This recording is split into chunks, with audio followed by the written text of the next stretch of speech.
Minority in Parliament has revealed that the legal counsel of the New Patriotic Party has filed an appeal against the ruling of the Akwatia High Court on the Ernest Kumi case.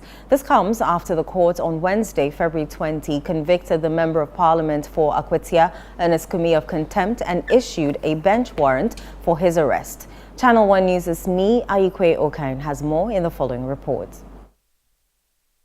On Wednesday, the Akwatia High Court convicted Ernest Kumi, MP for Akwatia, for contempt after he defied an interim injunction barring him from being sworn in as a legislator. A bench warrant was subsequently issued for his arrest after he failed to appear before the court for sentencing.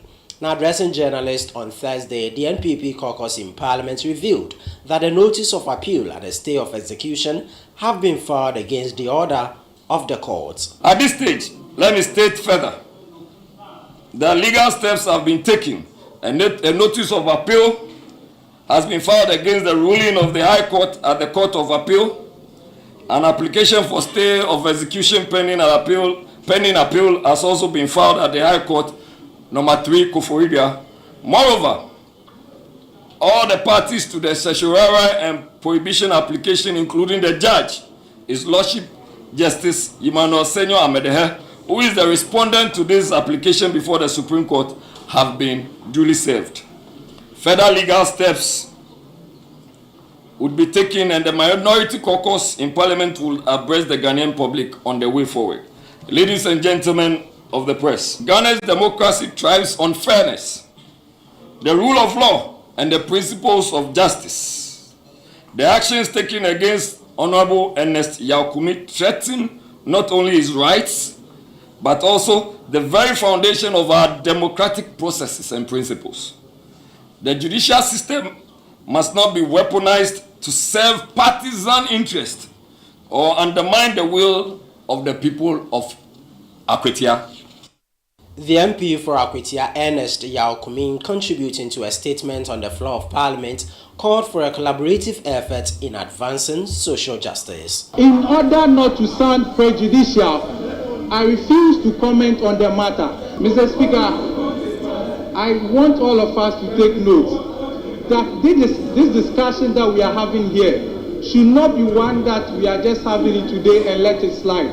It should bring to fore meaningful thoughts and discussion, where citizens, policymakers, and CSOs will all come together to advance social justice in this country, and especially to me as the MP for Akwatia in this country. The Member of Parliament for Wale Wale, Dr. Tia Mahama, also made a statement on the recent killings in Wale Wale, calling on the government to lift the curfew on Wale Wale. The reaction of the military in these two incidents, in the case of Wale Wale, Mr. Speaker, was to beat up anyone on site on the main highway.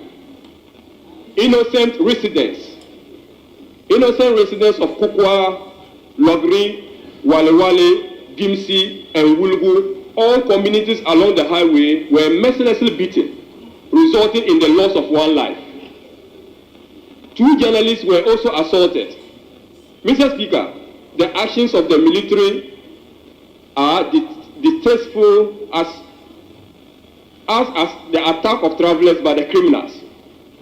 By their actions, the military is complementing the criminal adventure of the bandits on the highway and must be investigated and perpetrators brought to book.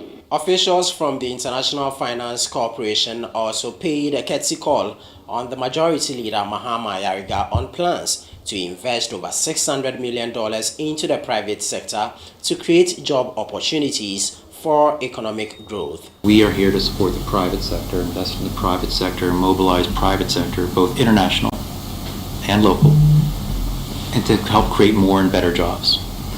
And what you saw last week at the garmenting factory was an example of Ghana's increased ability to take advantage of industrialization to create more and better jobs, and in garmenting in particular for women. This isn't limited to just garmenting. It can also be agro-processing, other forms of industry, but we're of the view there's an increased opportunity, and as a result we've been supporting more. Last year we financed approximately $450 million for companies in Ghana. This year we're targeting approximately 500 to 600 million in Ghana. And whether it's in things like the industrial zones directly, or industries or factories operating within these zones, or agro-processors operating throughout the country, helping to create more and better jobs. The Ministers for Defense and Interior are expected to brief Parliament on the recent killings in Wale Wale next week. Reporting from Parliament, Ni Ayikweyi Okine.